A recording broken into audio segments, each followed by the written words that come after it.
আসসালামু আলাইকুম। এখন বাজে সকাল 10:30টার মতো। তো দেখেন, ঘুম থেকে উঠে এসে আমি বাইরে এসে দেখি কি যে পরিমাণে বৃষ্টি হচ্ছে। সারা রাত এইভাবে বৃষ্টি হয়েছে। আর আমার বাড়ির ভিতরে এইভাবে পানি জমে গেছে। দেখেন, মনে হচ্ছে না আমার বাড়ির মধ্যে পুকুর হয়ে গেছে। তারপরে এই যে কিছু সময় পরে বৃষ্টি থামলে আমি হাঁসগুলো ছেড়ে দিব। তো এই যে আমি হাঁসগুলো ছেড়ে দিচ্ছি। আর এই যে আপনারা কালো কালো যে গুলো দেখতে পাচ্ছেন, এগুলো শ্যাওলা জমে গেছে বৃষ্টির সময়। এগুলো গ্রামের বাড়িতে এরকম হয়। তো আশা আছে আল্লাহর রহমত যদি করে তাহলে সব জায়গায় টাইলস বসিয়ে দিব। তো এই যে আমি এখানে পানিও ধরে রাখছি ভাত রান্না করার জন্য। আর এই যে দেখতেই পাচ্ছেন আপনারা কত সুন্দরভাবে হাঁসগুলো বের হয়ে নিজেরা নিজেদের মতো খেয়ে বেড়াচ্ছে। তারপরে 10 মিনিট পরে এখানে আর পানি থাকবে না, পানি সবগুলো নিচে নেমে চলে যাবে। তো এই যে দেখতেই পাচ্ছেন আপনারা বন্ধুরা, কত সুন্দর করে হাঁস খেলা করতেছে। তারপরে যে পানিগুলো আমি সব সরিয়ে দিয়েছি।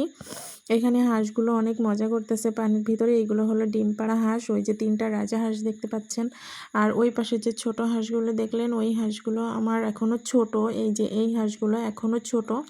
এগুলো ডিম পাড়তে পারতে এখনও প্রায় 2 মাসের মতো সময় লাগবে।